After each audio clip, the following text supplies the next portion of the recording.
Our moderator today, someone who doesn't require introduction, because just now all of us acknowledged him as our guru. But let me just say a few words about him. Dr. Kim Youg Bock is Chancellor of the Asia Pacific Center for Integral Study of Life in Korea. Earlier, he was professor at Hanshin University with a special assignment on peace studies and was also at the Institute of Democracy and Peace in Chosun University, Korea. He founded and was co-director of the Christian Institute for Justice and Development. As a never-ending pioneer, he founded the Hassanal University and the theological seminary connected to it in Jeonju, Korea. He's author of several papers and publications on Minjung theology and has a number of publications in the pipeline even today.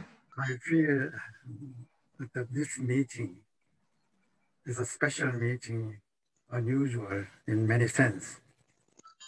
Although we are physically separated, far away distance, I think we are truly connected spiritually. I think these spiritual connections will bring about a kind of historical transformation within us and around the world. And we hope that this discussion will become small points of fermentation for such a transformation. I just want to set a broadest possible framework of our discussion, because it is not merely Christian Muslim relations question. It is indeed a question of the whole globe and the whole world. But we begin with this question. And the Christian Zionism as an ideology of empire is not one of the ideologies, but it is the ideology that can be so destructive to destroy all living beings. So I want to refer very quickly, because we do not have time to investigate all these things, but just to give you the location of the Christian Zionism in history. We can think of the context of the Roman Empire and the Crusades, and then related histories, how Christian Zionist faith is played. We can just imagine at this point. We also know the broadest and most profound impact during the colonial period through so-called Christian world missionary movement. Internal, the dynamics of the colonialism. In it, we find the Christian Zionism. I want to just underline a particular historical point, what I may call it the context of the conquest of Americas. Of course, the history of enslavement of our African brothers and sisters is also included. This is also within the framework of political ideology of the Christian Zionism.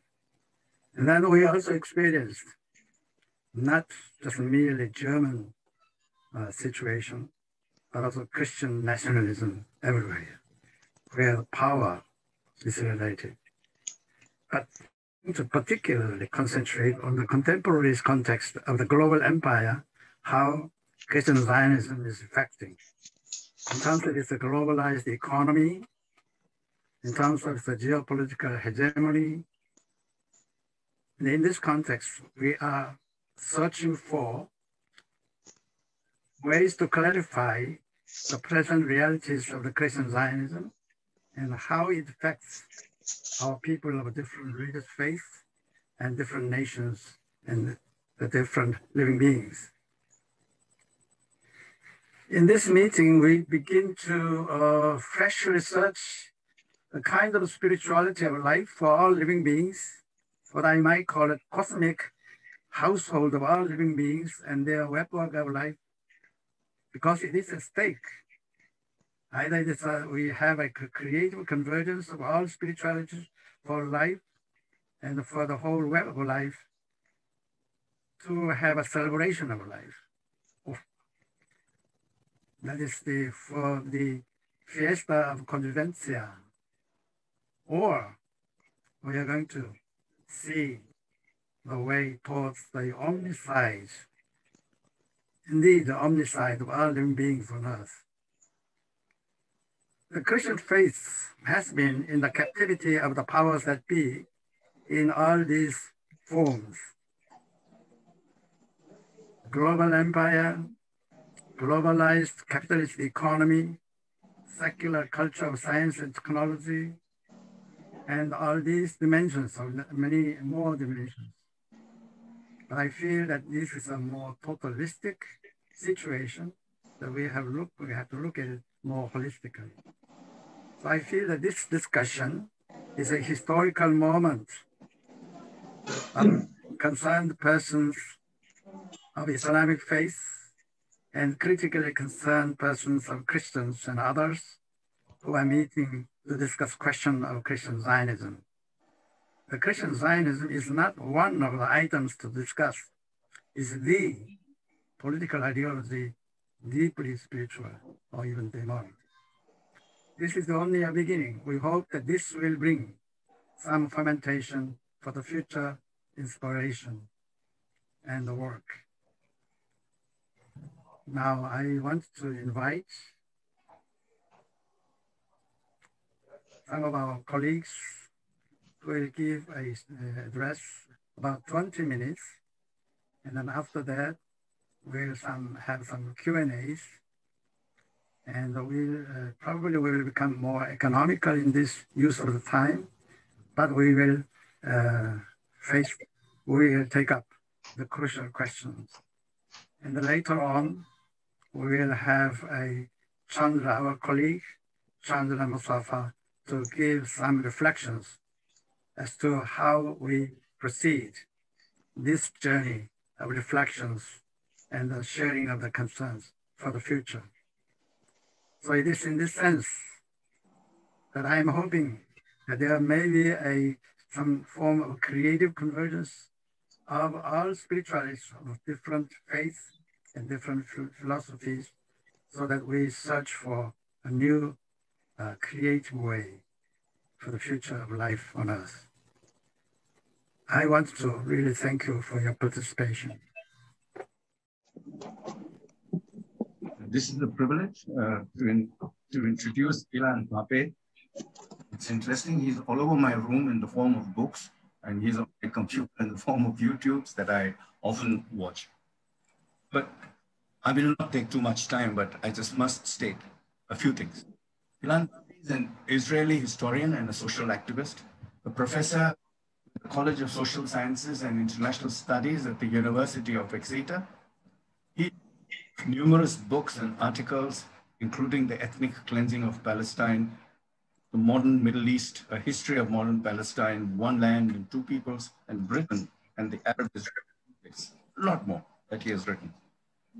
Illan Pappe is one of Israel's new historians who have been rewriting the history of Israel's creation in 1948, corresponding expulsion or flight of 700,000 Palestinians in the same year. He has written and claimed that the expulsions were not decided on an ad hoc basis, but constituted the ethnic cleansing of Palestine.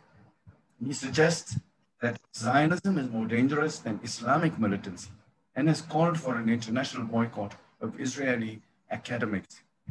Illan Pappe supports the one-state solution, which envisages a binational state for Palestinians and Israelis. With those words, over to you, Illan Pappe. Thank you very much, Ranjan. And thank you all for inviting me. It's a great honor to share the platform and to be hosted by such brilliant organizations. It's good to see some familiar faces and many new ones. And I hope we will all continue this very important dialogue, and that this will not be just one-off meeting, as a topic like this deserves, I think, concentrated efforts of analysis, prognosis, and finally a mode of action that is crucial if we want to support the cause of peace and justice, not just in Palestine, I think in the Arab world and the Middle East as a whole. I would like in my 20 minutes to look at three aspects of Christian Zionism with the idea of examining its effect on not just Christian-Muslim relationship, but also Christian-Muslim and Jewish relationship. I think all three monotheistic religions are affected by the phenomenon of Christian Zionism, which is still a very strong movement and an important movement, especially in the United States, but not only in the United States. You should be aware that all over West Europe, there are Christian Zionists with powerful positions in the establishment, in the society, and there are even some movements like this in Latin America. So this is an important topic to deal with. The three elements are, the first one is Christian Zionism as the major tool for legitimizing Zionism and its project in Palestine. It is the major tool. It has been the major tool and still is the major tool. And I will say something about that. The second point is the connection between Christian Zionism and anti-Semitism. I think it's very important to understand what lies behind Christian Zionism, or what is the genuine motivation of Christian Zionists when it comes to Jews, because on the face of it, it seems like Christian Zionism supports the idea of a Jewish state in Palestine unconditionally. But it's far more sinister than that, and I would like to say something about it. And the last element is the Islamophobia. Islamophobia, the anti-Islamic clear nature of Christian Zionism, which is part of its dogma, its praxis, and its policies in the past and in the present. So let me start with the issue of legitimacy. Zionism in many ways began as a Christian project before it was a Jewish project. Its roots are in the early 19th century, when on both sides of the Atlantic, a new dogma begins to be suggested by evangelical Christians that has to do with the return of the Jews to Palestine as part of a divine scheme that would lead to the resurrection of the dead, the second coming, would precipitate the second coming of the Messiah, and bring us closer to the end of time. On both sides of the Atlantic, important clergymen began to advocate the return of the Jews as a way of indicating that this divine scheme is about to be is about to unfold on the ground.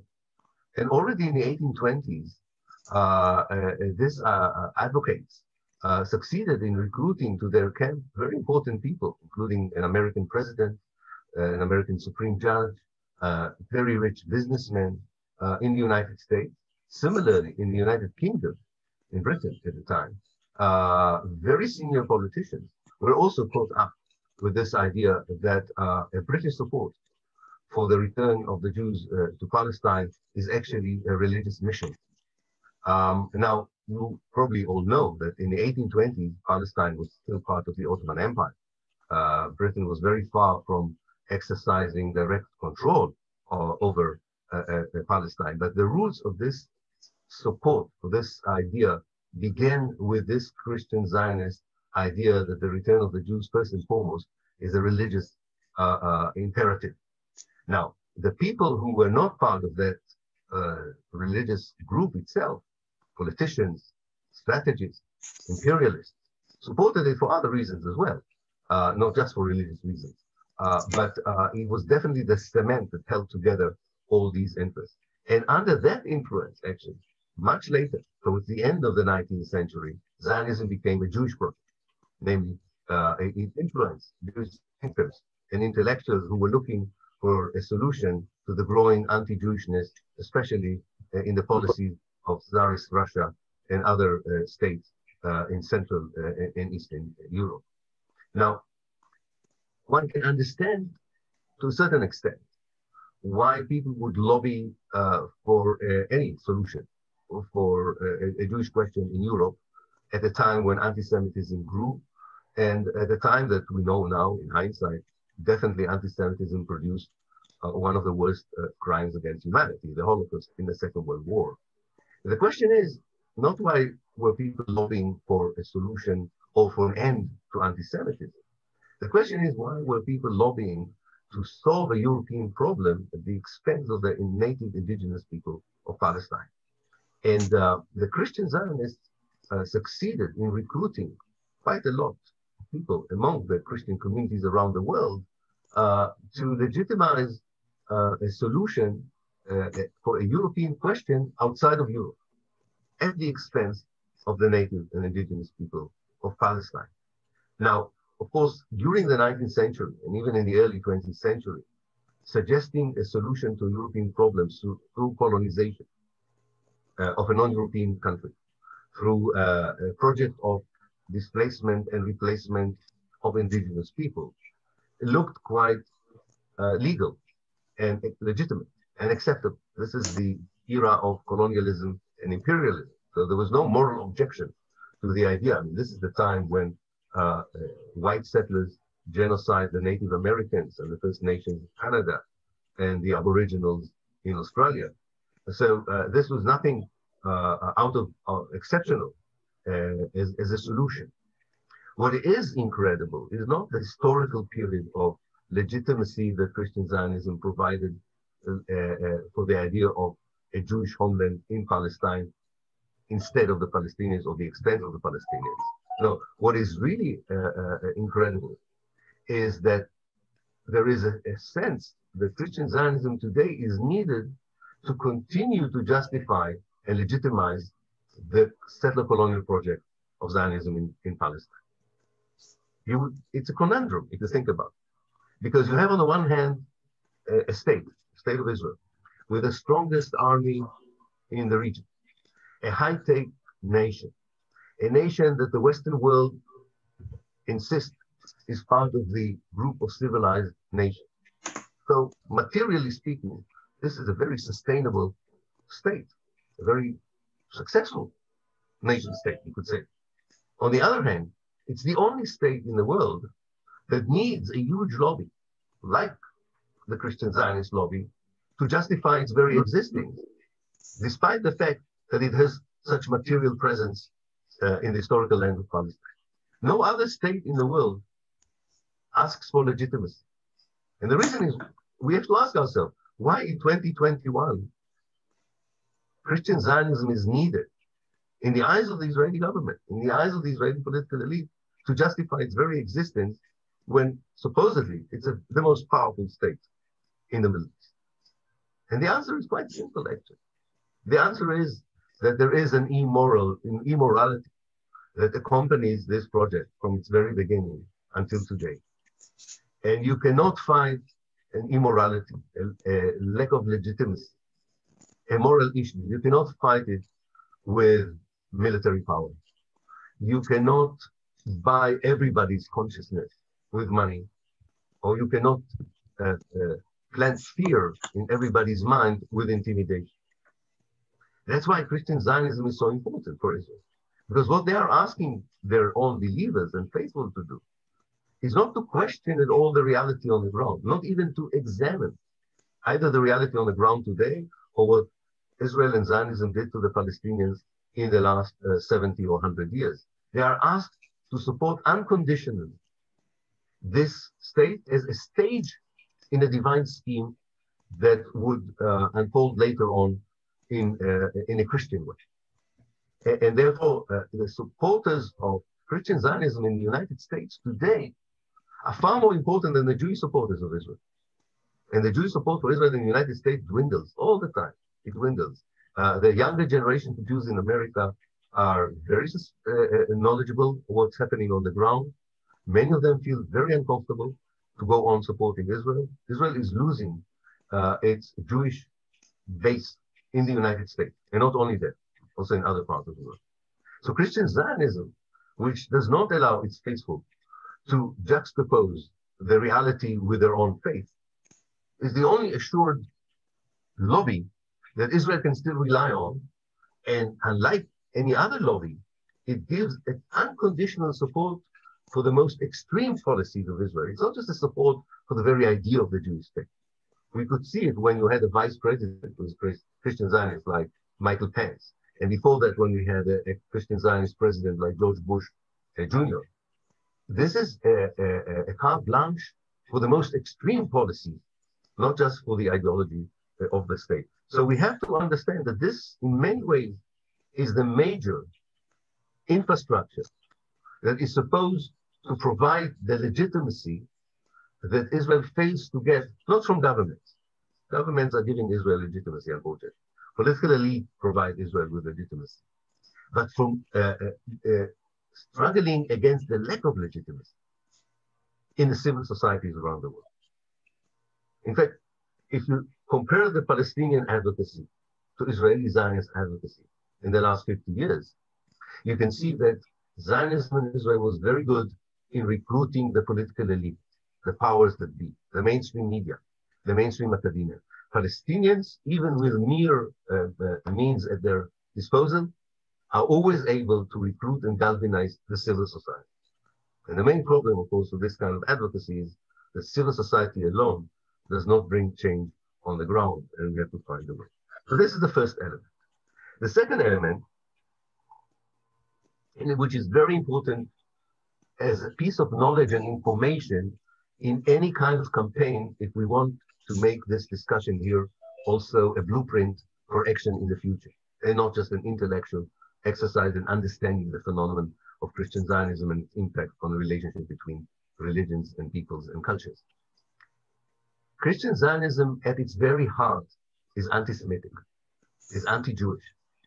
The very idea that really lies behind the notion that the return of the Jews would precipitate the second coming of the Messiah and the resurrection of the dead in the Holy Land. The basic idea below it is that this is the best plan to get rid of the Jews in your country, in your neighborhood, in your city, in your vicinity. This was an intelligent way of exercising the worst kind of anti-Semitism through supposedly a philo-Semitic, a philo-Jewish, a pro-Jewish program that at the time that it emerged, that is throughout the 19th century, very, very few Jews supported. And even at the height of anti-Semitism in Europe during the Holocaust, most of the Jews still believe that the best solution for anti-Semitism is not to support a settler colonial project in Palestine, but to make a better world where any kind of racism will be absent, not just anti-Jewishness. But the very heart of a dogma that is anti-Semitic becomes the main supporter of the Jewish state. And if you look a bit closer at the way Christian Zionism believed that the final divine scheme would unfold, you could see that one important element is that once certain stages are being fulfilled, like the resurrection of the dead, the second coming of the Messiah, the Jews have to convert to Christianity, according to this idea, or they will be barbecued in hell. And this is something which is very important part of Christian Zionism. And this is the reason that until roughly 1992, the labor establishment that led Israel was very careful in establishing official connection with Christian Zionists in America. They were aware that there was a very strong anti-Semitic element in Christian Zionism. The person who changed Israel's attitude towards Christian Zionism was Benjamin Netanyahu. He was at the time Israel's ambassador to the United Nations. He established very strong connection with Christian Zionists. And when he became a prime minister, he totally legitimized these ideas, these connections, understanding that Israel is losing the Jewish community in the United States. And you know, most Israelis think that without the United States, Israel would find it very hard to exist and survive. Finally, and with this I will end, there is a very strong Islamophobic element in this, which you can see from the very beginning when Christian Zionism appears as a clear organization, first in the United States, and then in the United Kingdom, and then elsewhere in the world. One of the major arguments that they are making to politicians and media from the very beginning, beside the idea that this is a divine scheme, beside the idea that this is a good way of solving the problem of the presence of so many Jews in their own societies, and this is a great way of getting rid of the Jews. Beside everything else, there is this notion that what they call the Holy Land cannot be in Muslim hands. And it is in Muslim hands at the time that they emerge as a historical force, because it's under the rule of the Ottoman Empire. So, and even after the end of the First World War, when the Ottoman Empire disappeared as a political force, even after the creation of Israel and the Nakba, the catastrophe, and the expulsion of the Palestinians, it's so easy to find for every pro-Israeli utterance, writing, article, interview of a leading Christian Zionist, it's very easy to find a nasty, racist, Islamophobic sentence or idea or opinion by that very same person who stands at the top of a Christian Zionist organization. The anti-Islamic or Islamophobic rhetoric, the anti-Semitic rhetoric, and the pro-Israeli rhetoric are a mix of the same ideas that provide unconditional support to Israel in very important corridors of power, despite the fact that it's based on negative ideas of racism, hate, and totally disregard to the predicament of colonized, oppressed people like those in Palestine. Surely these immoral aspects of Christian Zionism should help us in the future to struggle against its negative and destructive impact on the ground, as could have been seen when President Trump included these ideas in his deal of the century, which became a brutal assault on Palestinians and Palestine, as brutal as was the Israeli attack on them in 1948. So we have, I think, a moral obligation more than anything else to expose what this phenomenon means and to make sure that it doesn't have the impact that it enjoys on the lives of so many people in Palestine and beyond. Thank you very much. Thank you, Professor Pappe. You have three aspects of the Christian Zionism, which is clear. And we have one question coming up. Who you want to raise a question directly, or should I mention it? It's in the chatting box. Oh, I can read it aloud if it helps. Okay.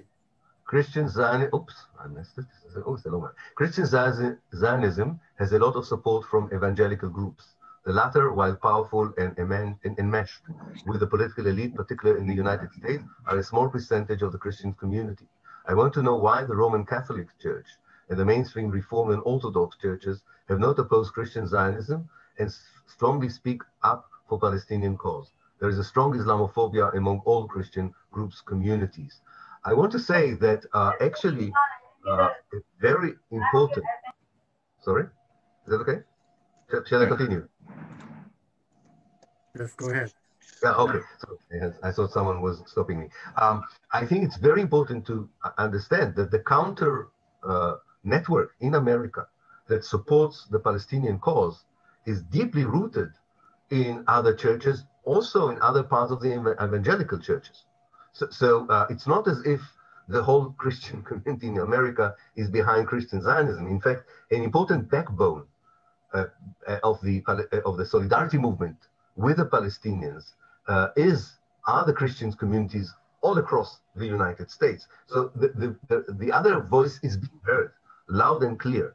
What is really missing, as I pointed out in my contribution, is that somehow, if you look at it historically, Zionism and Christian Zionism are very successful in influencing the policy from above, in having a presence in the corridors of power, whereas the pro-Palestinian solidarity movement, including in the Christian communities, is a bottom-up movement that has a lot of influence on civil society, but fails to translate this wide support in civil society and translate it into a powerful force that would cause a change of a policy from above. You know, the greatest success of the anti-apartheid movement, or the solidarity with the ANC movement, was the moment when a huge support in the civil society influenced the policies of the government. When you move from boycott, which is a civil society action, to sanctions, which is governmental policies. When we're working for Palestine, this is our main problem. We don't find a way into the mainstream media, into the mainstream politics, and Christian Zionists, on behalf of Israel, have a very powerful presence in these locations. It doesn't mean that we won't be able to do this, but we saw what happened to leaders of the Labour Party in the United Kingdom or representatives of the Democratic Party in the United States who voiced democratically what most people think about Palestine, how this kind of coalition between the Christian Zionist lobby and the pro-Israeli Jewish lobby was able so far to block their political career and in some cases even destroy it just because they expressed genuine pro-Palestinian position. But this is a setback and we should be able to move ahead despite of it. I have Yeah, Nida, why don't you continue? yeah. Because this question is related to this earlier question. Go ahead. I have a question. You said with respect to Christian Zionism, it doesn't allow its faith to juxtapose on the reality. And I would like you to unpack this statement that you said, because there is something really clearly psychologically happening here on the people. So Yeah, definitely. It's in fact, I should refine what I said in many ways because I know from experience working on the ground in Palestine that the leaders of Christian Zionist churches in America are very worried from a new phenomenon. They sent young Christian Zionists to Israel into very clear, Israel and Palestine, into very clear organized tours. Now, every now and then, maybe because these young people have some free time and they can deviate from the official program, in every case, when even a young Christian Zionist was able to see for 5 minutes the reality on the ground, the checkpoints, the abuse, the destruction, the killing, they came back with a lot of doubts, and some of them became activists on behalf of Palestine. And I can see how every year the Christian Zionists are tightening up the program, almost imposing curfew of the young people who come to Jerusalem to make sure that they don't see anything that, will create this cognitive dissonance between what they are supposed to believe in and what you see. Even if you believe in the resurrection of the dead and the second coming of the Messiah, that this justify Israeli soldiers beating to death a young Palestinian boy on a checkpoint. What do you do with this? How do you reconcile? And therefore, I'm an optimist about these things. I think that the fact that they need to hide the reality from their faithful shows that even with such a strong faith that they have, the reality is so powerful, the immorality is so clear that they would have a problem in the long run in sustaining this unconditional moral support for an immoral project. That's what I meant by that. So I hope this clarifies what I was talking about. Okay.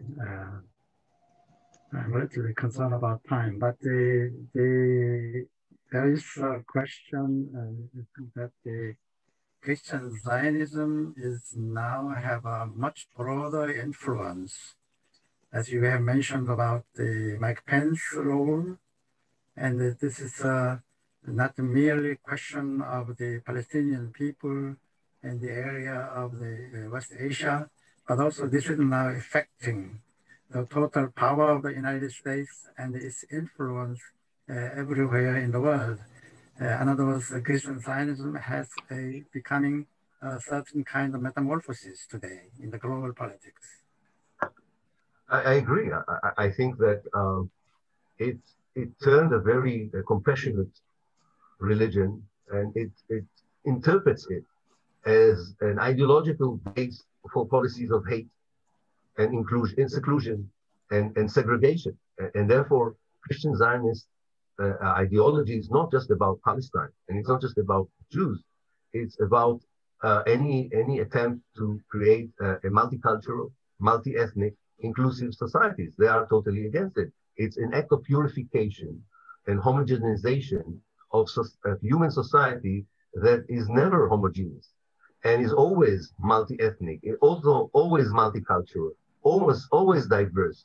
And instead of celebrating diversity, they see it, they like to portray it as a threat, an existential threat to their community. I think one should really understand in the 21st century, maybe unlike the 19th century, to my mind, and I may be mistaken here, but for me in the 21st century, it is an ideology, it's a white racist ideology that finds it very difficult to accept that the world has changed.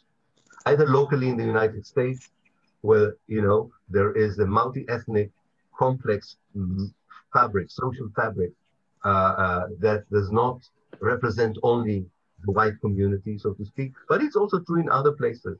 And that's why Islamophobia in Europe in particular is very strong, because this is seen as the last sort of contribution to this diverse society instead of the homogeneous white society.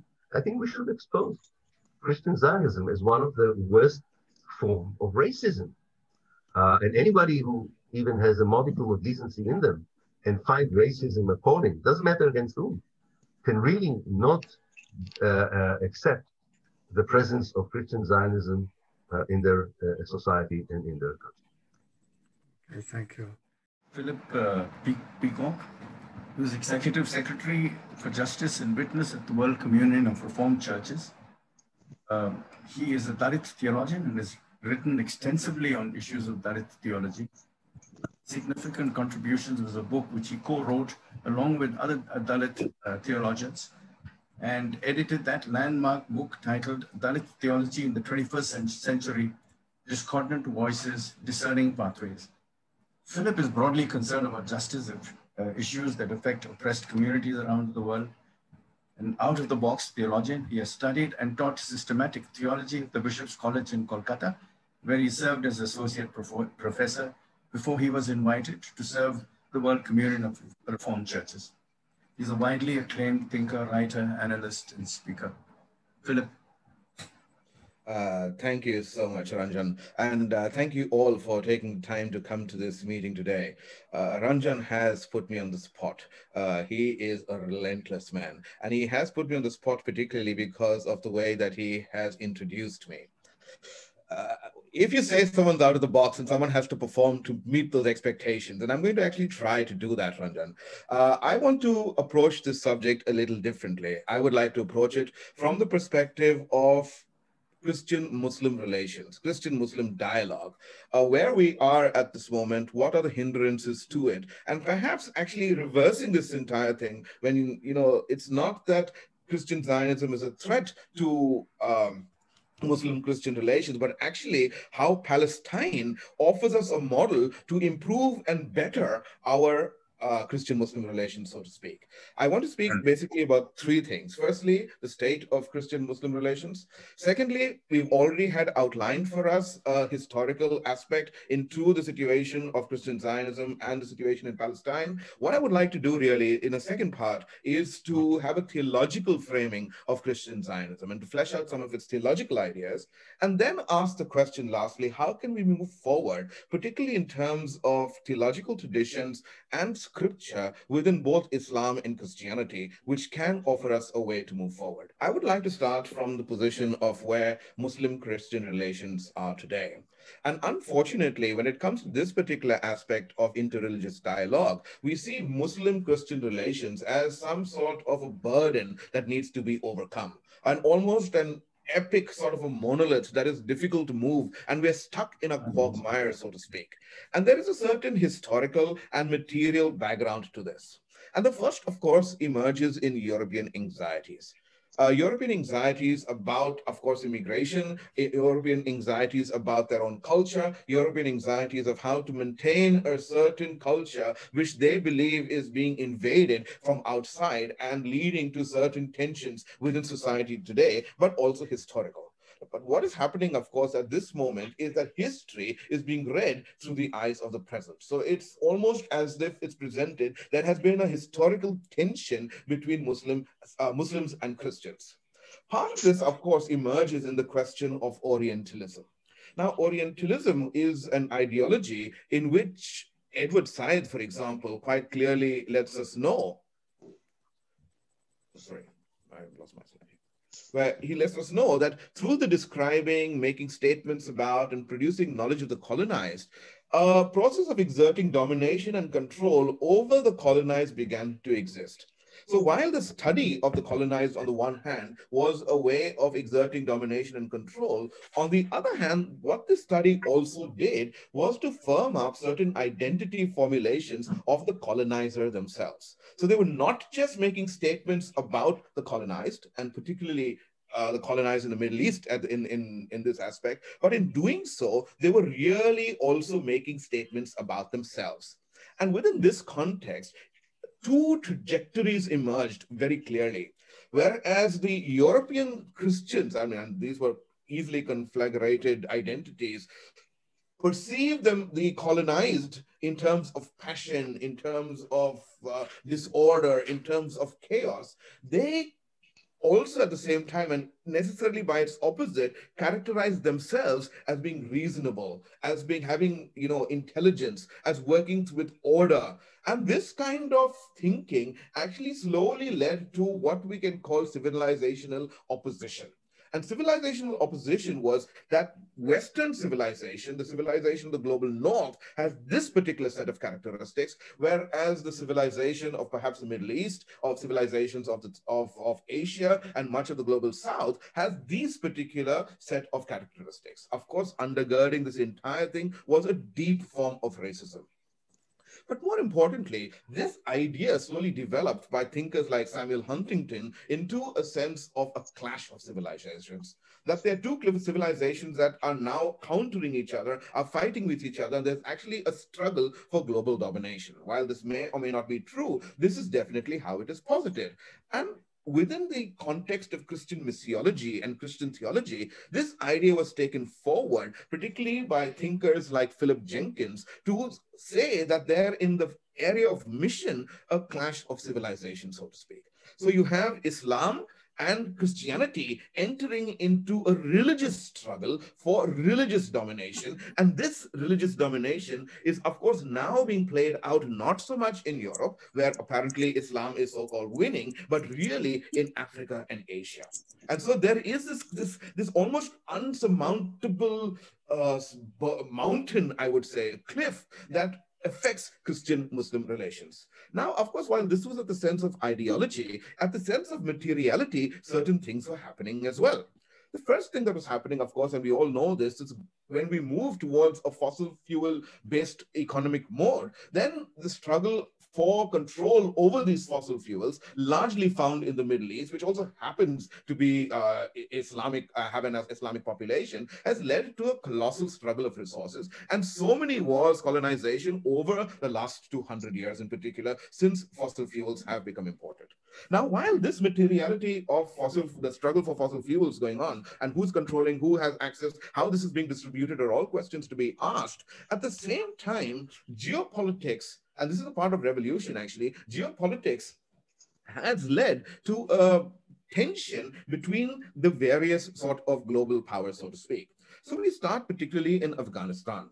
In Afghanistan, when Afghanistan was being supported, while powers in Afghanistan were being supported by the USSR, the US begins to fund revolutionary forces in Afghanistan as a bulwark against a growing communism.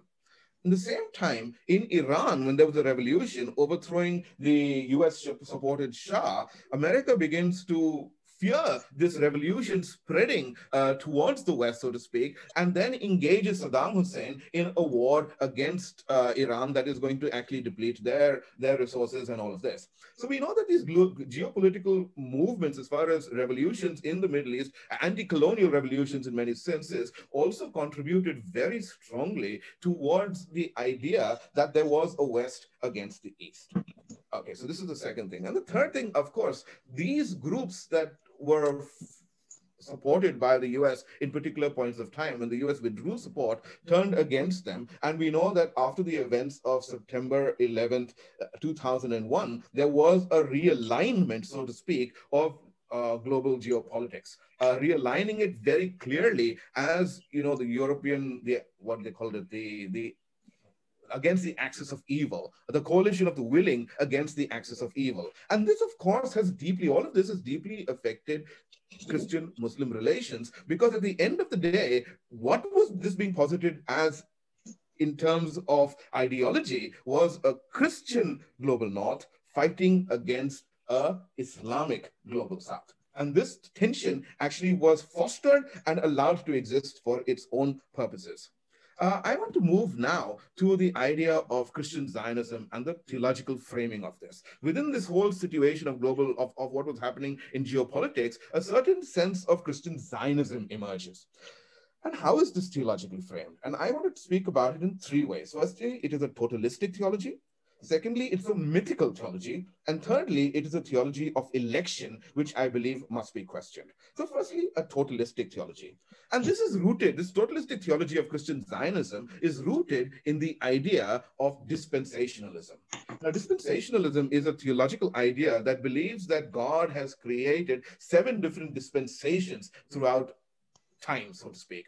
And we are now in almost the end times in which certain events have to move and take place in which would lead to the second coming of Jesus Christ. This is not really a Reformed theology. Reformed theology believes that the world can be transformed, that we should involve in transforming the world, but it is really one form of an evangelical theology. And this evangelical theology would say we need to sit back and let the events of history unfold to allow for the second coming of Jesus. So Dwight Moody, I think it was, very famously said, it is like what transforming the world is like polishing the brass knobs on a sinking ship. But we don't believe that the ship is sinking. We believe that we can chart a new course, make people comfortable who are on the ship, and actually, move forward in a way. But this whole idea of dispensationalism, that there are different parts of time and God acts in different ways in this time, that there was a God of judgment and there will be a God of judgment in the future, actually leads to what we can call theologically a God of explanations. That everything in the universe can be explained by a God who's in complete control and has an absolute plan for everyone. That nothing happens without God's planning and God's purpose in it, so to speak. And therefore also it is purposeful that Palestine is colonized, that Jerusalem must be given to an Israeli state as its capital, and these kind of things. This is really part of the history that God has written and is really just being scripted out and unfolding. But the unfortunate thing of this God of explanations is that a total theology like this actually leads to totalitarianism. A God of explanations where everything is explained leads to political totalitarianism. The second thing is that this is a mythical theology, that we take certain ideas, stories, and expressions from a way past, actually, and begin to make them have application in the present now. And so we see 3 things happening. Firstly, theological categories quickly move into social ones. So, a so-called promise to a certain people is now being fulfilled in a very political sense. But more than that, what happens with mythical explanations like this is that in the case of Christian Zionism, it really becomes a shorthand for colonialism. Christian Zionism emerging in the 18th century, 19th century is not a coincidence. This was an era where it was incumbent on the colonizer to offer a legitimization for their terrible acts of violence and colonialism. And they found Christian Zionism as a way to do that. God has allowed this. God even justifies this. God has planned this. And so it becomes a shorthand for colonialism, and shortly after becomes a shorthand for American exceptionalism. So not only is it justified that Palestine is occupied, it is justified that every other place in the world is colonized as well. And it is justified that America now is a city on a hill which has to bring light to the other nations and justifies all the violence and wars of American exceptionalism. But more importantly, or actually part of the entire package, is that Christian Zionism is deeply based in an election theology. That there are some people who are chosen, which the opposite, of course, is that there are some people who are not chosen. And the people who are chosen, therefore, have the right to do whatever they want. They have, of course, been chosen by God, and this is God's plan for them. And this becomes a very, very difficult theology, so to speak. I think, particularly speaking from liberation theology perspective, that we must always question election theologies. To say that we are the chosen people of God, I think, is a deeply problematic thing. What we should account for is really, it is the poor, the dispossessed, the colonized who are the chosen people, not the ones who actually are in power. And therefore, as a way of moving forward, I would like to find a theological way of moving forward. Now, as far as Christian-Muslim relations and dialogue goes, we have often looked to Abraham as a common ancestor. And I would like to posit that this is actually a problematic place to start. Abraham, the grand patriarch, is perhaps has its place within Judaism, but it has a problematic promise in Christianity. Because also what we do in Christianity is there's a deep, as was already said, there was a deep anti-Semitism to this. And what we have done is undercut the Judaistic vision of this and say, actually, we as Christians are drafted as children of faith into Abraham. And not really. We seem to have robbed someone's theology and claimed it for our own, which is, of course, a very colonial enterprise. And we, as Christians, we have contributed to this. As someone has very wisely said, the Bible should come with a warning. It should say right at the beginning, reading this book may lead you to occupy other people's land. And we have actually done this, occupied other people's land, occupied other people's theologies, and occupied other people's, ideologies, so to speak. So Abraham offers us a very, very ambiguous promise, so to speak, as a starting point for Christian-Muslim relations. Even in Islam, actually, unlike Christianity and Judaism, which speaks about God as being the God of Abraham, Isaac, and Jacob, in Islam, God is never referred to in these ways. God is referred to as a God of all people and all nations, rather than, just, this narrow election theologies and God that is monopolized by this patriarch, so to speak. So as a way forward, I would like to offer another starting place. And the starting place that I would like to offer is Hagar. Or Hajira, as she is known in Islam. Now, why is Hagar important for Christians? Hagar comes to us in the Bible as someone who is a slave, someone who is a woman, someone who is a foreigner. She's an Egyptian, and she enters into the story as Sarah's slave. When Sarah is unable to have children, Abraham sleeps with Hagar and has a child. And the story, of course, unfolds within the context of the Bible to show that Hagar is sent out, and then she meets God in the wilderness. She names God. God sends her back in this terrible thing, sends her back into a situation of violence. And then she comes out again. I mean, she's thrown out again and is left to fend for herself. And inasmuch as Christian Zionism is a theology of election, what this particular story really does for us is bring to the forefront the tension that exists between election on the one hand and justice on the other. How can we speak about a God who chooses, but also the injustice that is happening to Hagar at the same time?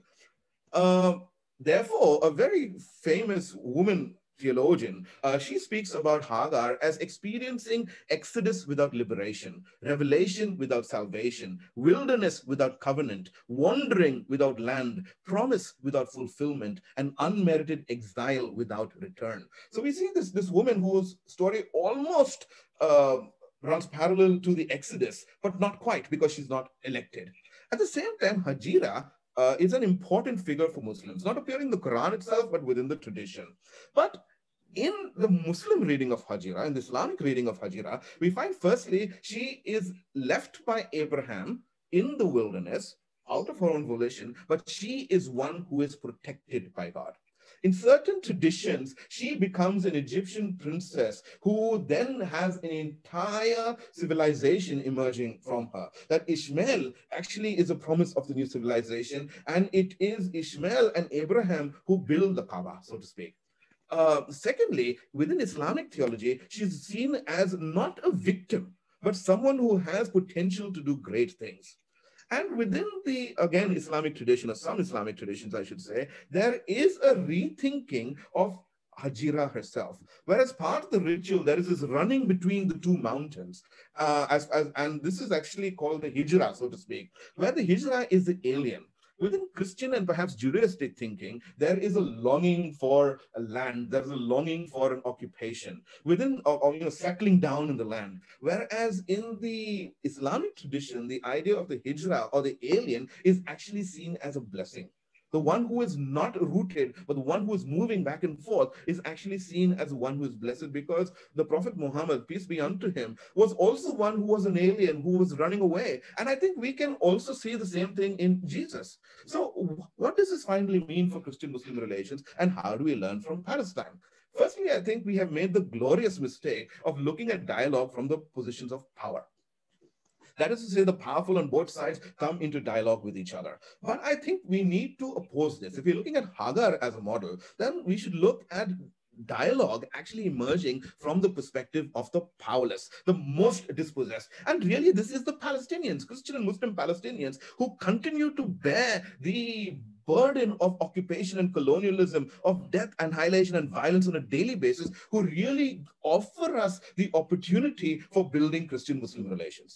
Secondly, if we are looking at the Islamic perspective of Hadar, of Hajira, then I think we need to do this with the logic of hope, not with the logic of hopelessness, saying, oh my God, these are two absolutely opposite civilizational possibilities with no chance for something coming forward. I think that with the logic of hope, to look at what are the possibilities of Christian-Muslim dialogue emerging from the people living in Palestine, we have a way of going forward. And most of all, and I'm going to conclude with this dialogue would offer us possibilities of bringing us new alliances of the dispossessed on both sides of these two faiths, coming together to build a world, a new world. And therefore, for me, and I will say this last line, Jerusalem offers us this possibility, where Jerusalem, of a place of the dispossessed, a place under occupation, can offer us a way of building a new alliance for moving forward. Thank you.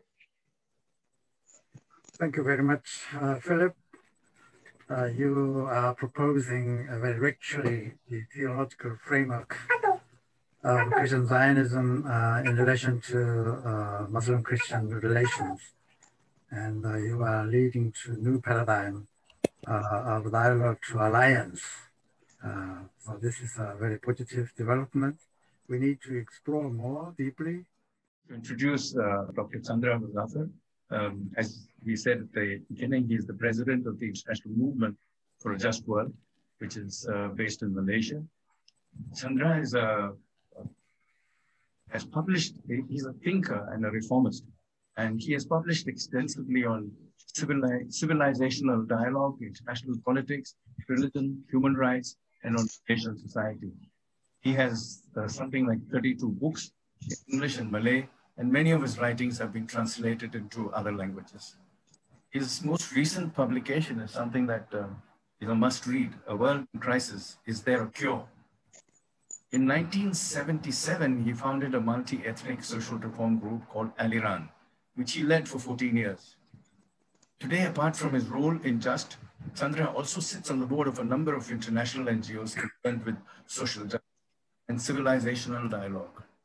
He was professor and director at the Center for Civilizational Dialogue in the University of India for 2 years, from 1997 to 1999, and then professor of global studies at the university in Malaysia. Chandra travels abroad very frequently, a popular speaker, both meetings at home and overseas and at home in Malaysia, and is the recipient, is a much awarded recipient of a number of international awards related to his scholarship and social activism. It's an honor to have you, sir. Thank you very much, Ranjan. Nice to be in the company of old friends like Prof. Kim Youg Bock, and of course Irfan and all the others who I've known for a very long while, and to meet new ones like Philip Peacock.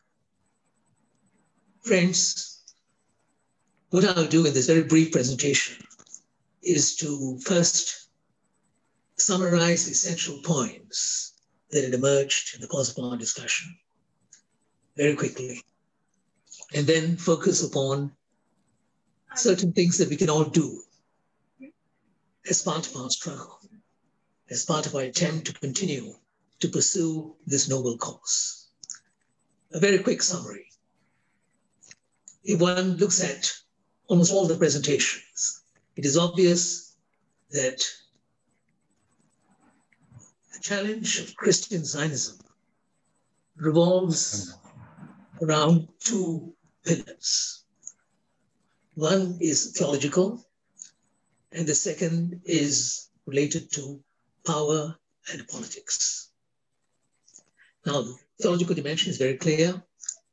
If you believe that the creation of Israel in 1948 was ordained, that what a lot of people see as occupation is something which is the fulfillment of a divine plan, and if you believe that there will be the return of the Messiah and there will be the conversion of everyone to Christianity, including Jews and Muslims and others, if you believe in these ideas and you're totally committed to them, as some of the Christian Zionists in the United States are, then I think you have a major theological challenge.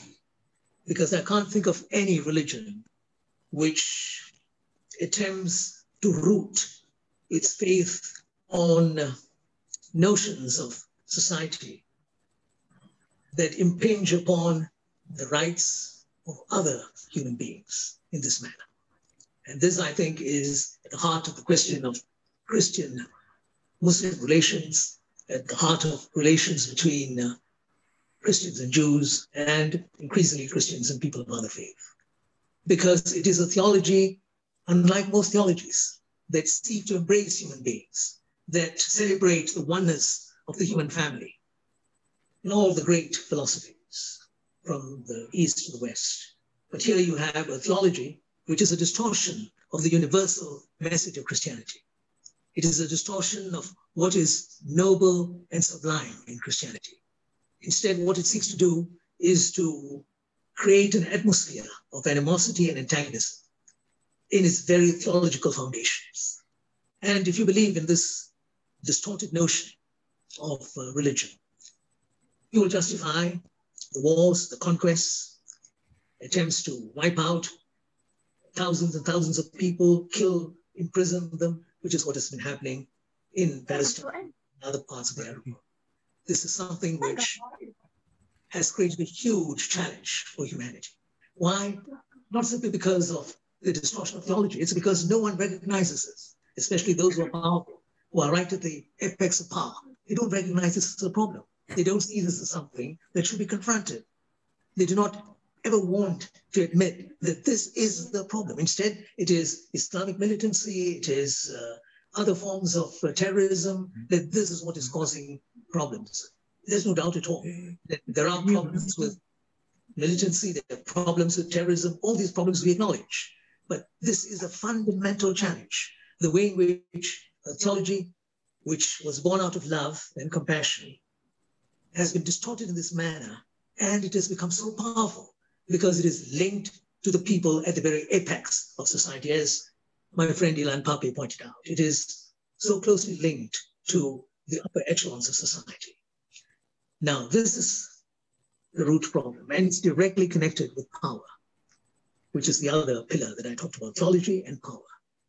So when you have your wars, whether it is the wars related to Palestine, Iraq, Libya, Syria, Yemen, all the other wars that have taken place, the attempts to isolate Iran, is all seen as justified, as something that is ordained, as something that has to happen, because as some interviews that I listened to before the last US presidential election, there were people who were saying that these are things that had to happen because it's ordained. And the man who is at the helm of the United States at that time, now on the way out, he has been chosen for this role. So you look at the way in which theology is deeply enmeshed with power. And the power here means conquest. It means killing. It means wiping out people. Now, Christian Zionism is also related, as shown by a number of the other presenters, including our moderator right at the outset, Professor Kim Youg Bock.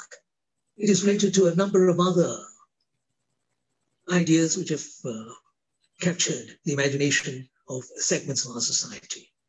For instance, it is related to Islamophobia, without any doubt at all. But let us not make the mistake of arguing, as some have done, that it is because of Christian Zionism there's Islamophobia. It's not true. Islamophobia preceded Christian Zionism. If Christian Zionism is linked to 17th century England and with a certain phase of colonialism, we know that Islamophobia has a longer history. But it has strengthened Islamophobia. The hatred towards Muslims, the fear about Muslims, the way in which Muslims have been stigmatized. Likewise, we find that Christian Zionism is deeply related with hegemony. And again, hegemony did not begin with Christian Zionism. It has got a much longer history. In fact, some would even argue that it is linked perhaps to an earlier distortion of Christianity. But perhaps it's more than that. If you look at the experiences of various other societies, hegemony is linked to power, it is linked to dominance, it's linked to control. And Christian Zionism in our age has strengthened hegemony. And it is what has been driving hegemony, as you can see in the Iraq War, as you can see in various other episodes. So Christian Zionism has sort of bolstered hegemony. And hegemony remains one of our major challenges. It is a greater challenge than most other challenges because it impacts upon societies everywhere. And it's linked to the centers of power, regardless of what nationality is and what its background is. So the ultimate analysis, friends, we are taking on hegemony when we talk about Christian Zionism. We are taking on Islamophobia, we're taking on other types of phobias, we're taking on militancy, terrorism, all the rest of it. They're all intertwined with Christian Zionism. It is not the sole cause of the challenges that confront us, but it has complicated the situation that faces us today. What about the remedies? If we can talk about remedies. I would argue that explaining, analyzing, telling people what is really happening is so very important. And I think all our speakers emphasize this over and over again, that it is so important to explain, make people understand the nexus between various issues, connect the dots, and argue and to convince people this is a major, major task, education. And it should be done in all languages, not just in the English language or in certain other languages, in languages which will become increasingly significant in the future, Chinese, Korean, perhaps other languages. We have to do that. Make people understand, make people really come to terms, as it were, with the root causes of the challenges that face us. At the same time, I would like to suggest that while we explain and try to raise awareness, it is also our duty to give hope. The struggle for justice sometimes does not achieve its goals. It falls by the wayside because we lose hope. So hope is important. And I think in this struggle against Christian Zionism, but more than that, the struggle for Palestine, for justice, and not just justice for the Palestinians, but justice for all human beings everywhere, there are reasons to hope.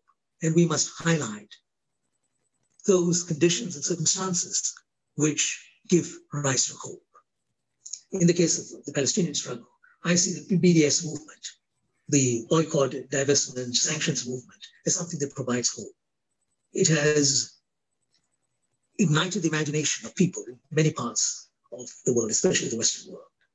And we should strengthen that movement in whatever way we can. Number two, I think the other thing that gives us a lot of hope, which someone alluded to, is the relationship between Christians and Muslims in Palestine, in that part of the world. In spite of all the challenges that they faced, in spite of the attempts to strengthen bigotry in a very conscious manner, you'll find that Christians and Muslims have stood their ground. They work together. And there are Jews who are also part of that movement. And this, I think, is very, very significant. This is the blessed land where we've had these three great faiths coming together. And it goes beyond these three faiths. People of different faiths can work together. And the cooperation between Muslims and Christians gives us hope. We should make people aware of this. Not many people know of the very strong relationships that exist in that part of the world between people of different faiths. Very often I tell people, you know, that one of the great churches in Palestine, the holders of the keys to the church, they are Muslims. It's a Muslim family. So in the midst of Muslim bigotry, where there is this attempt to be exclusive, you find that examples like this inspire us. And these inspiring examples should be emphasized over and over again. Let me give yet another example of hope in this situation. The global system is changing.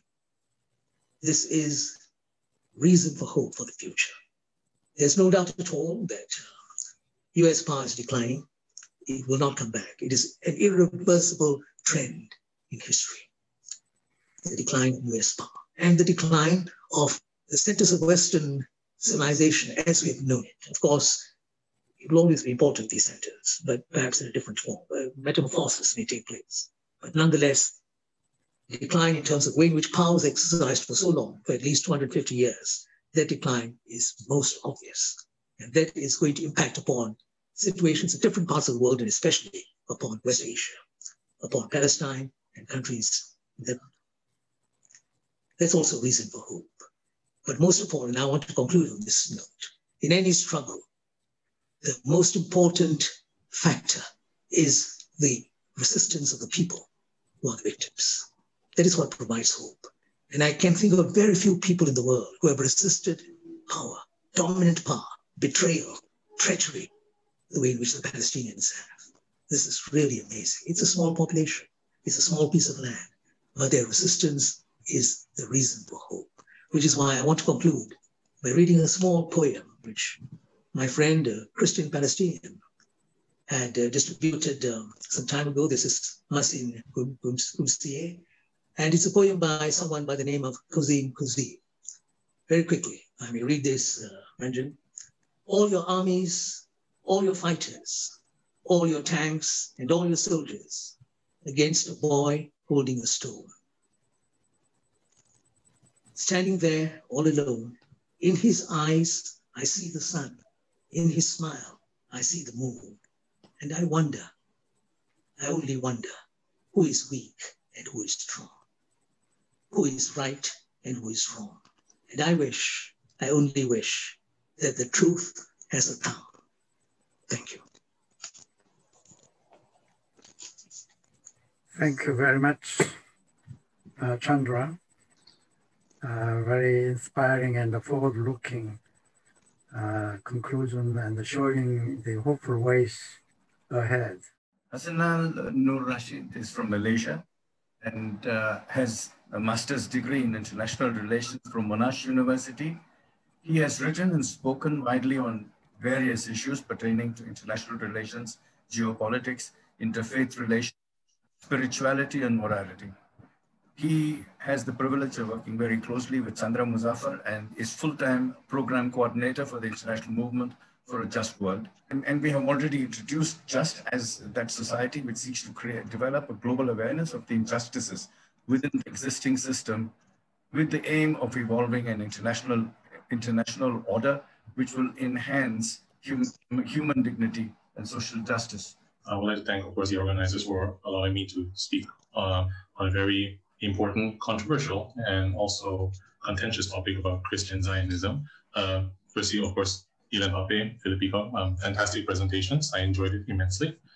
And I want to also share about my experience. I was asked to share about my experiences as a Muslim in regards to the experiences of Christian Zionism, but I won't be specifically talking on anything really theological per se, because even though I'm of the Muslim faith, I'm of the Islamic faith, obviously I myself cannot speak on behalf of every Muslim in the world and every culture out there. But what I want to talk about is, in regards to Zionism, we all already have highlighted it about what it is, about the nature of Christian Zionism in varying degrees as a social-political movement that is deeply connected with the hegemonic powers and the state of Israel, as well as the identity of the Jewish people to that extent. There's also mention about Islamophobic elements, the nature of its origin, its motivations. All that has been covered already by Illan Pappe as well, and a lot of the theological groundings of the contention as well by Philip Peacock. But I suppose what a lot of things haven't been discussed actually is, while we understand its motives, while we understand its intent, if you will, we need to understand also about how, I suppose, it permeates into civil society, and that's the basis of my discussion today.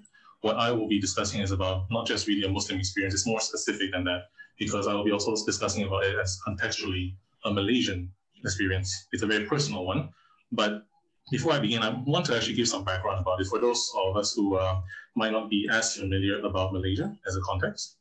So Malaysia, geographically, is in Southeast Asia. China's on top, Australia down under. We are in the center of it all with a wonderful mix of identities, historical civilization, cultures, ethnicities, and traditions in a single shared space. It shares its space with many Christians, Buddhists, Hindus, and of course Muslims, all with a shared history during its formative years of Malaysian state, especially sharing the colonial experiences. It has become a sort of what I would term as a multicultural neutral grounds of sorts, with all these groups having dealt with one another on various social, economical, and political levels. Now, picture this one where the majority of Malaysia's population are Muslims, 60% if you want to put a number to it. And as of the 2010 housing census, 9.2% of Malaysia's population identify as Christians. 60 to 70% of that numbers identify as evangelicals, which include a majority of Chinese and East Malaysian Bumiputras or indigenous groups from East Malaysia. In terms of that number, 7 million ethnic Chinese people live in Malaysia. 706,000 of them are considered Christians. And why am I mentioning all these things about Christians, Islam, Christians, Malays, and all these things? Because in the Malaysian context, it's important to note that religiosity is also highly interrelated with ethnicity. So typically, stereotypes goes, the Malays are Muslims, Chinese are mostly Buddhists, Hindus are mostly Indians, and Christians take a form from Indians and the Chinese as well as the tribal Bumiputras. That's the way that Malaysia is. Now, why does it matter? Now, I'm going to resound a quotation from someone, I'm not sure if everyone's familiar with the name of David Dimian, who is a Coptic Christian based in Canada, watchman for the Nation Missions, who focuses specifically on the Chinese evangelization. As he was once quoted saying, you can find the quotation on the National Evangelical Christian Fellowship website, where he says that Malaysia is a bridge facilitating the gospel's return to the Middle East due to the country's multicultural and multi-religious composition. In chess, as he says, even unimportant pieces must be moved to trigger the next move, and Malaysia is at the forefront of the pieces that God wants to move. If Malaysia doesn't move, the whole game comes to a standstill. Another name I want to quote is Peter Sukahira, who is a Japanese-American who lives in Israel, a graduate of the Christ for the Nations Institute in Texas, who has trained many of Malaysia's own congregations and maintains a strong influence on the Malaysian evangelicism scene, where he says that Malaysia is strategic because the great Christian nation, the great Christian awakening, in the Chinese world meets the Muslim world in the same country. A growing number of Christians, mostly ethnically, emphasizing once more on the ethnicity alongside the Malay Muslims in the same nation. So it's a very important country for that reason. They were speaking mostly of two things, which is to connect Christians to their Hebraic roots, and secondly, for Christians to fully understand God's intention to transform all society rather than just to establish a Christian religion. So all these things about identifying about the multiculturalism aspects of Malaysia, in multiculturalism, in the Malaysian experience, there is strength to be had, that is true, which is we grow together, we understand each other, it gives a sort of bedrock and foundation for mutual understanding and growth. But there is a certain weakness that is identified and exploitable. In any multicultural society, or rather, never mind any society in general, power structures exist in a fluctuating and contentious state. And the art of politics, as we all know, in the societal management depends on the successful navigation of that. Social powers in Malaysia, while typical class issues of wealth, access, and control of mechanism of power, there's the added ethnic dimension. Ethnic dimensions gives legitimacy to leaders and elites within ethnic groups. Intercommunal policies takes a much more prominent role, and that's why they mobilize a lot of people. The stereotypes within this context are simple. The dominant Malay Muslim Bumiputras hold the power and politics and administrative authorities, whereas the Chinese are seen to be holding the wealth and control the majority of economic activities. This relationship throughout history has created, of course, obvious fissures in social relationships. Various instances of flashpoints of arguments and contention comes largely on civil issues. But the discontent born from these issues, exasperated by the feelings of discrimination, bigotry from these groups who are minorities considered in Malaysia, they're all, in fact, well-known anger and frustration, and the feeling of this empowerment leads to exploitability. It's here where Christian Zionism, as a movement, finds its foothold and increase the propensity of its advocacy in Malaysia. As quoted by various academics, there are 7 strategies employed to exploit the weakness, and some call this the 7 evangelical strategies towards Malaysia's non-Muslims. The first being is penetration of sectors of society dominated by non-Muslims, which include media, entertainment, commerce, finance, legal, all that. Evangelization of non-Muslim tribal Bumiputras, the penetration of non-Muslims into political groups, especially where they can form government, evangelization of non-Muslim youth, and evangelization of the marginalized groups, and the promotion of the above within the context of an appeal to human rights and universal morality, with the implication that the basis of such are Christian values rather than Islamic ones. And of course, finally, the 7th, which is the Zionization of key ethnic minorities as chosen people, with a special connection to contemporary and historical Israel. We can see how this plays out next. Quoting from another one, George Anadarai of Singapore, president of Shalom Israel of Singapore, who equates the Jewish experience as stated in the Bible and in the European historical context with that of the Chinese victims as they perceive it, or as it's been told to them. Another specialization is contextualizing Christian Zionism for Southeast Asia's Chinese minority with this central theme of relating them to the persecution of the Jews. This relationship is first emphasized by the saying that the Chinese are wired like the Jews and able to create wealth out of nothing, giving economic sway over the country they live in. Now, The merits of these claims and the attributes are debatable. And of course, yes, to some points, no to some points, but it's more complicated in the nuances of these things. But the point here isn't about the qualities that's being mentioned, it's what idea is being nurtured from this, and ultimately who is doing this and who benefits. Because at the end of the day, the idea here is actually to shift perception. Perception is power. Perception can lead to action. Action shapes reality. Therefore, perception is the reality of it. Feeding on the perceived persecution within the Malaysian Chinese group's experience, I can quote again from David Damien, who says that when he informs his audience on his conversation with God, he says, I have prepared a people, a remnant of my body who have no fear of persecution or death. It is the Chinese people, and they will have a very special role to play in seeing the end-time destiny of the Jews and Arabs being released. Contextualizing it further, evangelics continue to contextualize Chinese history and culture in an attempt to deepen Christian traditions, relationship with Chinese roots, alleging even Hebrew roots of Chinese culture. One such effort that has been done to this is actually in Yuan Zimin's Lao Tzu and the Bible. That's the title of the book, where it is claimed that when the preface by Paul de Vries that Lao Tzu's Tao Te Ching paved the way for the gospel, preparing the heart and mind for the Christ in ways similar to the writing of the Hebrew prophet Isaiah and some of the other Hebrew prophets. This appeal towards the sentiments of the Christians in Malaysia, especially the Chinese Christians, exploits the existing fissures within Malaysia's social structures, exploiting perceived discrimination and struggles in order to encourage a movement that works actively and antagonistically against the existing power structures that are perceived as oppressive and of evil. It creates a very insular group with its own set of internally generated morals and motivations, with its own, but especially, even though it's so insular, it has a very large network, a very incredible network with all the resources to actually help it mobilize and actualize its agendas. And this is part of how Christian Zionism strategizes their influence and actions in many societies, especially in Malaysia. And it's not just the Chinese, as I mentioned just now, it's also the tribal Bumiputras on east of Malaysia, conveying the ideas of biblical ownership in the context of Malaysia's tribal Bumiputras as God's gatekeepers. A quote again, during the Gemburu Besar Rabban Kristan Jago Iban, said by David Damien again, in December of 2013, the native people are the gatekeepers.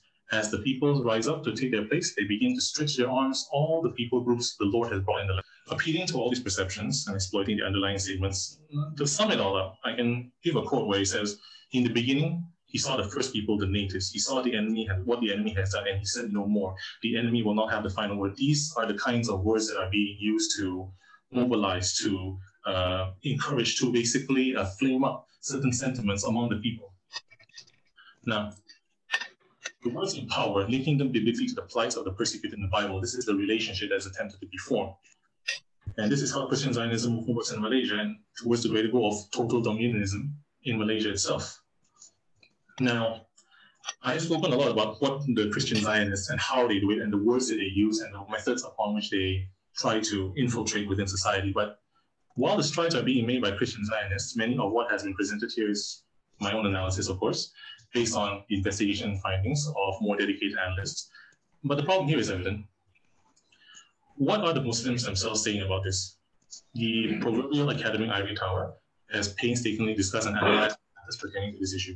What does it mean for Muslim groups in Malaysia? What have they said about it? What are the feelings about it? Especially given that this element is supposed to be so insidious that it threatens the existential stability of Malaysia. But what is the discussion? And honestly, the short answer is actually there's not much of a discussion. More accurately about Christian Zionism, the discussions that we've always had in Malaysia, to me at least, is almost not holistic, if anything, almost non-existent.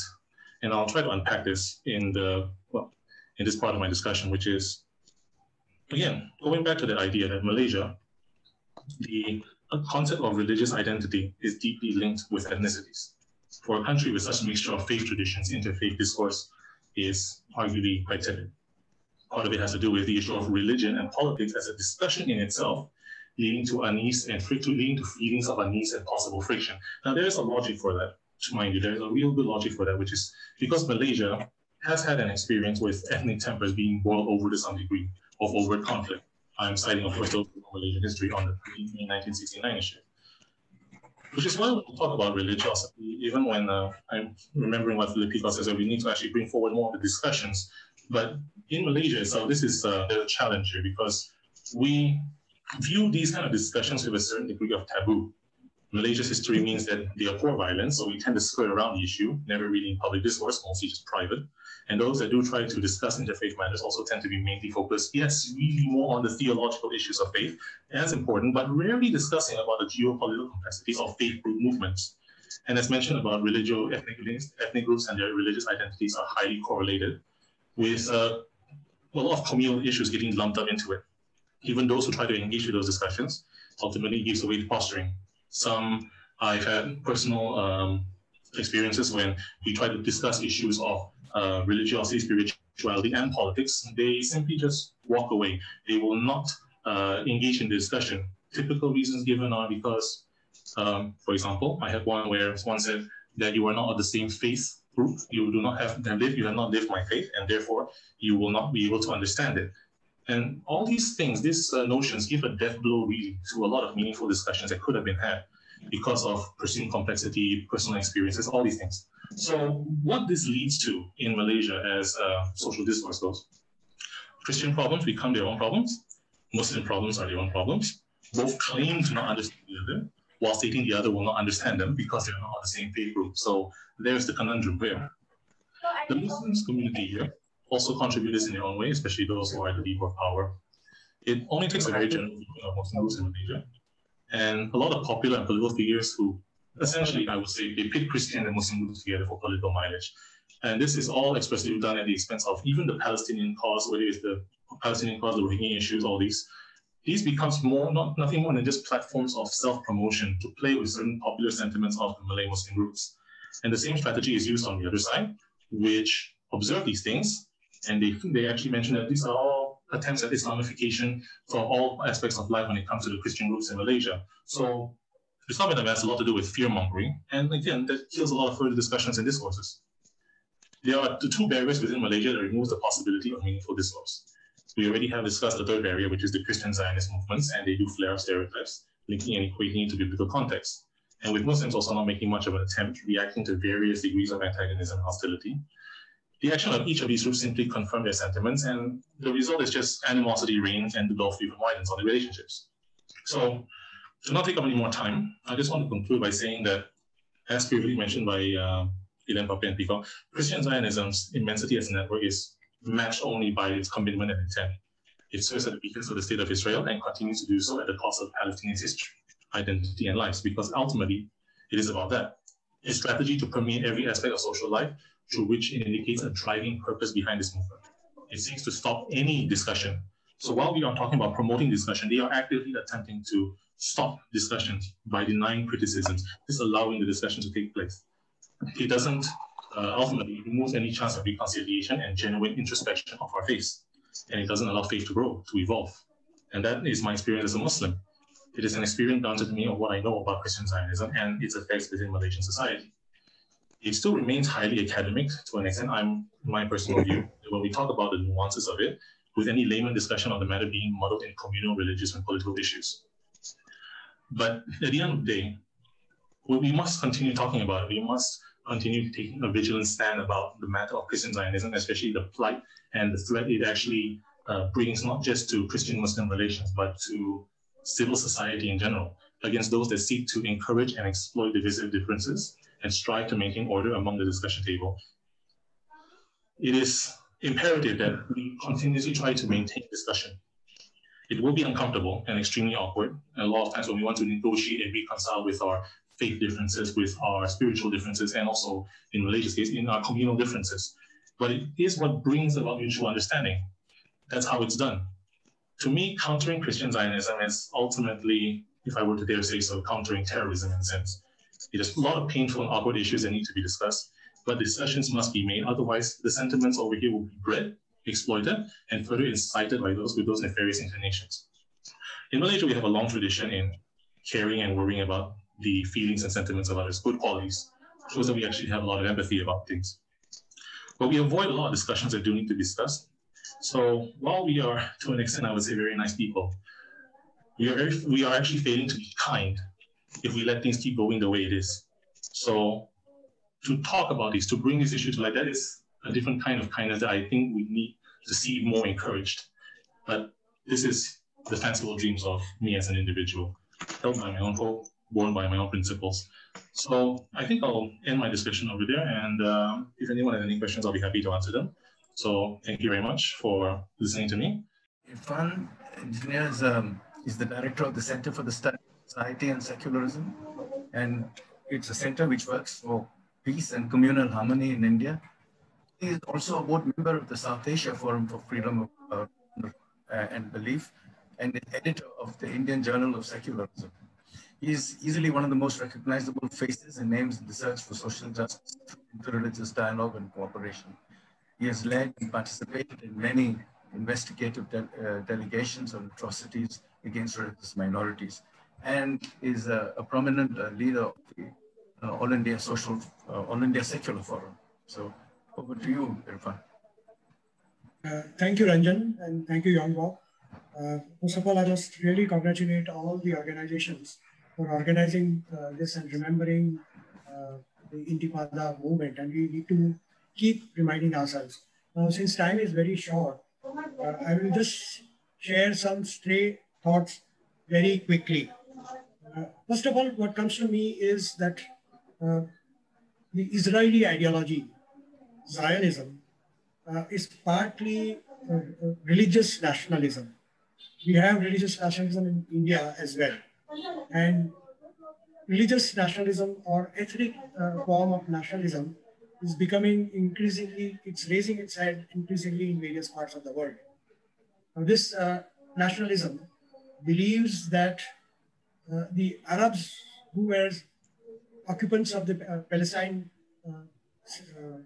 territory and area are alien to that nationalism, whereas Jews who were born elsewhere and never seen any or Israel at all are, by the very fact of birth, nationals of Israel. And as and when they arrive in Israel, they can be given a passport. Back at home in India, Hindutva also believes in a similar ideology, that the Muslims living in India are alien and foreigners. Muslims and Christians staying in India are aliens and foreigners, but Hindus living in United States or Europe are Hindu nationals of this country, and they are the ones who are loyal to this country, whereas Christians and Muslims are a threat to. So this form of nationalism has to be problematized. This understanding of nationalism, world is moving more towards, as we all know, territorial nationalism, civic nationalism, and democracy. We also have to problematize democracy. Of late, democracy is increasingly being understood as rule of majoritarian over the minority. We have to problematize, whereas democracy is more about citizenship, fundamental rights, human rights, equality, etc., etc. And all people staying in the territory being accepted as citizens, equal citizens, and having equal rights. This is one thing that I wanted to share, and we have to move more towards democracy, which is understood more as empowering citizens, accountable governance, and accountability to citizens. Of course, that requires active citizenship on part of citizens as well. Now, how to fight this? There are increasing questions in the chat box, and I think in order to fight Zionism, we have to fight fundamentalism within all our religions, within our own religion. Look at the Muslim world. Happily joining hands, Saudi Arabia, United Arab Emirates, and other Arab countries happily joining hands with Trump and US, fully knowing that US wants to divide the Muslim world so that opposition to Israel is divided and weakened. And it's trying to isolate and surround, encircle, as it were, Iran. Because Iran has nuclear potential, has been fighting Israel and Zionism solidly. So to weaken, to take Sunni world in order to isolate Shia Iran. This is the ideology on which Christian Zionism is working on, and it's trying to weaken the Muslim world and Muslim opposition to Israel. the Muslim world itself has been full of dictators, fundamentalism, and they make easy compromises with other Zionists. The Muslim fundamentalism has always made easy compromises because their ideology is that they want to dominate their world, and they're willing to allow others to dominate their part of the world or those communities. Even if it means dominating some Arabs, those Israeli Arabs, Palestinian Arabs can be easily, their interests, their freedom can be easily compromised for the interests of the fundamentalists in the other part of the world. This is a dangerous ideology and this is a dangerous compromise. And it is this compromise that allows Zionism to flourish. India itself is having very rich, strengthening relations with Israel, increasingly strengthening its relations with Israel. I think my time is up and I'm taking too much of time. I'll just say one final last line, that the way to fight Zionism is to embrace diversity, territorial nationalism, citizenship rights, equality of all, embrace diversity, and embrace, oppose fundamentalism within our own myths, within our own communities. I think that is the way to peace. If injustice anywhere is threat to justice everywhere. If we accept injustice within ourselves, we won't be able to fight injustice elsewhere in the world. And existence of injustice elsewhere in the world will always threaten freedoms and justice, democracy everywhere in the world.